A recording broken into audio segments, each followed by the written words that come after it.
Certaines mutations génétiques sont si rares que dans toute l'histoire de l'humanité, seulement quelques dizaines de personnes en ont été porteuses. Aujourd'hui, on va plonger dans les mutations les plus incroyables, les plus extrêmes et parfois les plus terrifiantes que la nature ait jamais produites. Et je vous garantis, certaines d'entre elles sont tout bonnement inimaginables. Découvrons tout de suite les 10 mutations génétiques les plus surprenantes et les plus rares.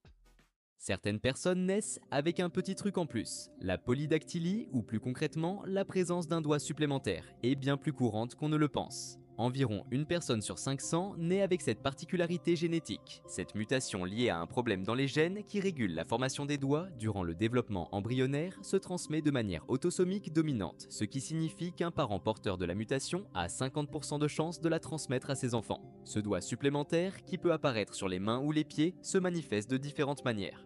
Il peut être une petite excroissance reliée à la peau ou ressembler à un véritable doigt fonctionnel. Dans certains cas, il est même invisible à l'œil nu.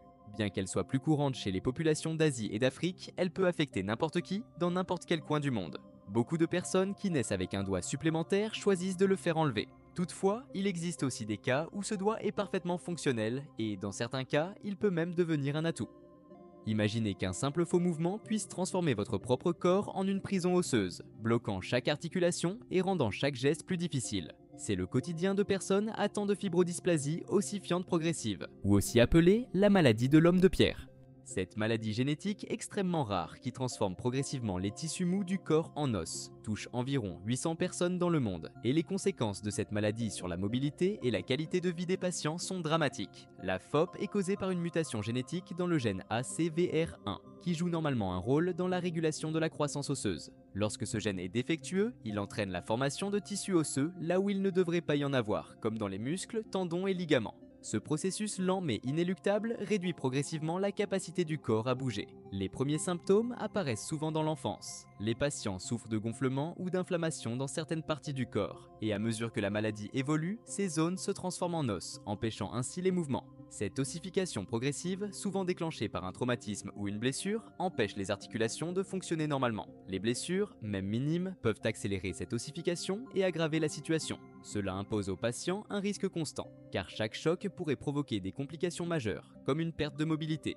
Si la cage thoracique est touchée, les difficultés respiratoires s'ajoutent à la liste des complications. Il n'existe actuellement aucun remède pour la FOP, et bien que des recherches sont en cours pour trouver un traitement efficace, la maladie reste encore très difficile à traiter. Il existe des enfants qui, dès leur plus jeune âge, commencent à ressentir les effets d'un vieillissement prématuré, un phénomène qui les fait paraître bien plus vieux qu'ils ne devraient l'être. Le syndrome de Hutchinson-Gilford, mieux connu sous le nom de progéria, affecte environ 400 personnes dans le monde. Une maladie rare qui fait vieillir les enfants de façon précoce, bien avant même qu'ils ne fêtent leur adolescence. La progéria est causée par une mutation dans le gène LMNA, responsable de la production de la lamine A, une protéine qui joue un rôle essentiel dans la stabilité du noyau cellulaire. Lorsqu'il y a une anomalie dans ce gène, cela provoque une dégradation rapide des cellules, ce qui accélère le processus de vieillissement de l'organisme. Les symptômes commencent dès le plus jeune âge, souvent autour de 18 à 24 mois.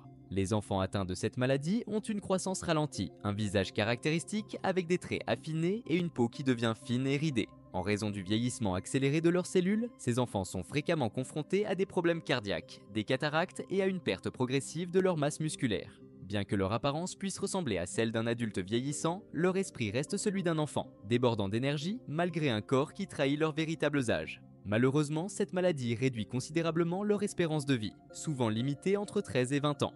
Bien qu'il n'existe actuellement aucun remède pour la progéria, des traitements sont en cours pour ralentir certains aspects de la maladie.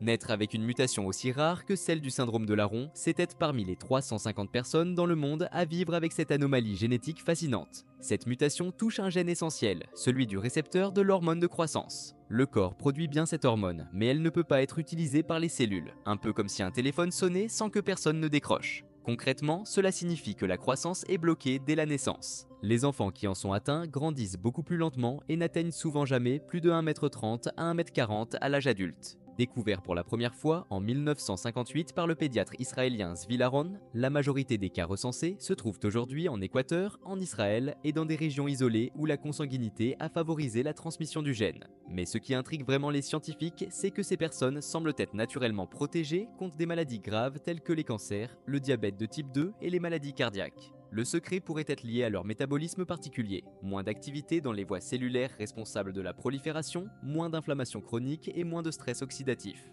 En d'autres termes, leur corps vieillit différemment. Sur le plan quotidien, les personnes atteintes de ce syndrome mènent une vie normale. Elles travaillent, ont des enfants et peuvent vivre longtemps.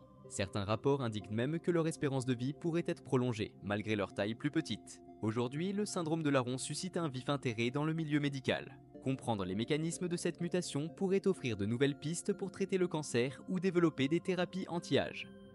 Tout commence par de petites taches presque insignifiantes. Puis, peu à peu, la peau change. Elle devient rugueuse et dure, jusqu'à ressembler à de l'écorce. C'est la réalité des personnes atteintes de épidermodysplasie verruciforme, une maladie génétique ultra rare qui ne concerne qu'environ 200 cas dans le monde.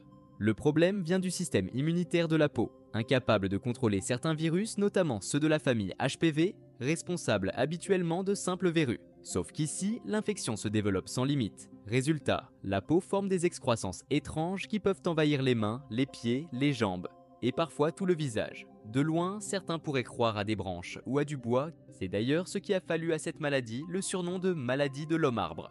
Les premiers symptômes apparaissent souvent très tôt, dès l'enfance. Au départ, de simples plaques discrètes qui laissent lentement leur place à des lésions épaisses qui se multiplient, finissant par entraver les mouvements et rendant difficiles les gestes du quotidien. Sur le plan médical, les options restent limitées. À ce jour, aucun traitement n'existe pour corriger la mutation. Les interventions consistent surtout à retirer chirurgicalement les excroissances, encore et encore, sans pouvoir stopper leur retour. Certains traitements antiviraux et essais d'immunothérapie sont en cours, mais sans succès durable pour l'instant.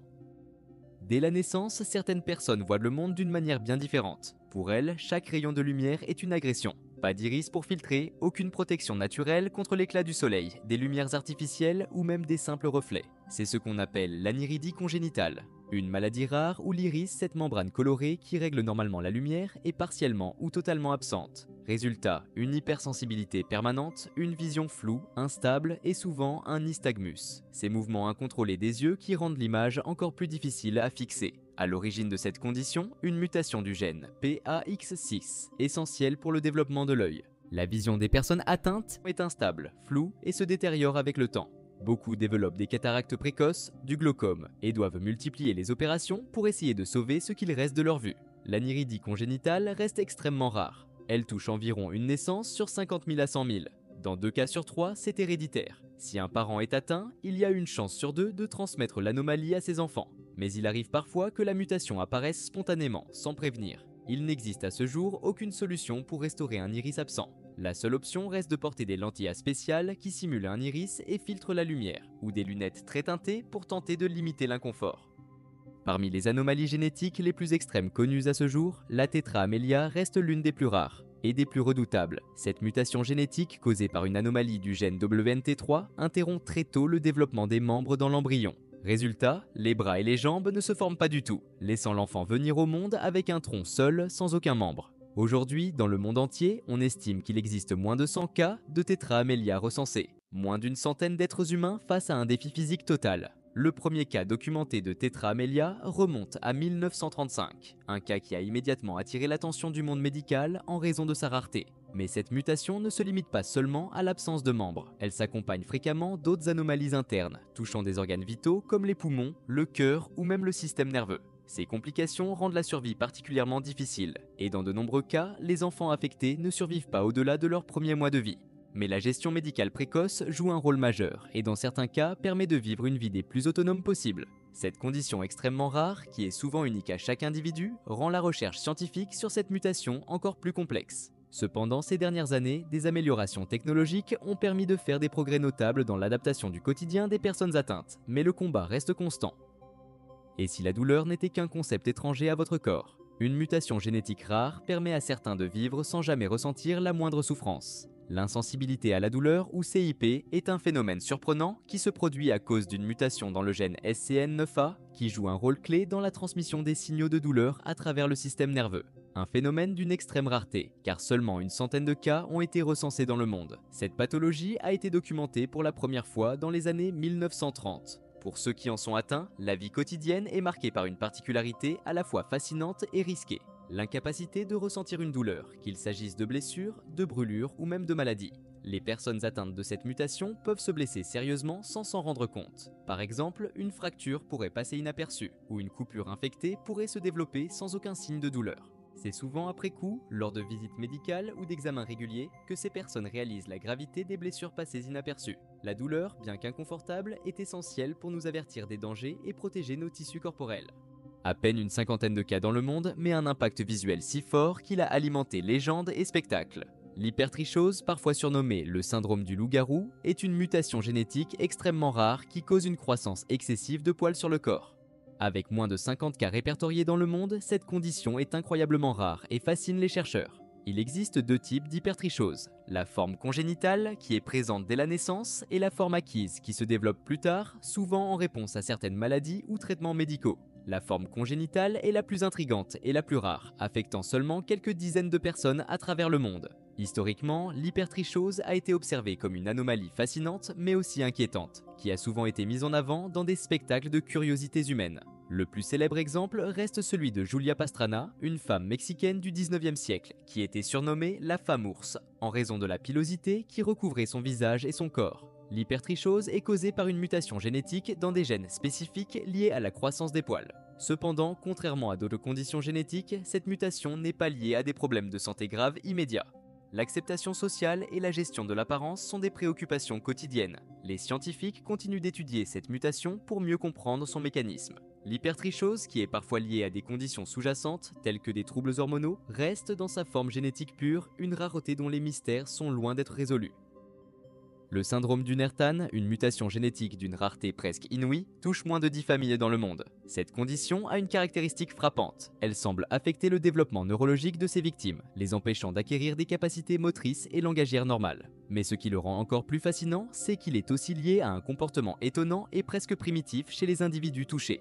Privées de coordination posturale adéquate, les personnes touchées se déplacent en utilisant leurs mains et leurs pieds, adoptant une démarche à quatre pattes, rappelant celle de certains primates. Cette manifestation étrange a conduit plusieurs scientifiques à évoquer une hypothèse troublante. Et si ce syndrome révélait un retour à des traits moteurs archaïques, vestiges enfouis de notre évolution? C'est le chercheur turc Unnertan qui a révélé ce syndrome au monde après avoir étudié plusieurs membres d'une même famille présentant des symptômes inhabituels. Ces individus étaient incapables d'adopter la posture bipède et leur langage restait très limité malgré leur âge. Le syndrome d'Unnertan résulte d'une mutation génétique qui perturbe le développement du système nerveux central. Si les mécanismes précis restent encore partiellement inconnus, il est clair que cette anomalie affecte directement les fonctions motrices et cognitives.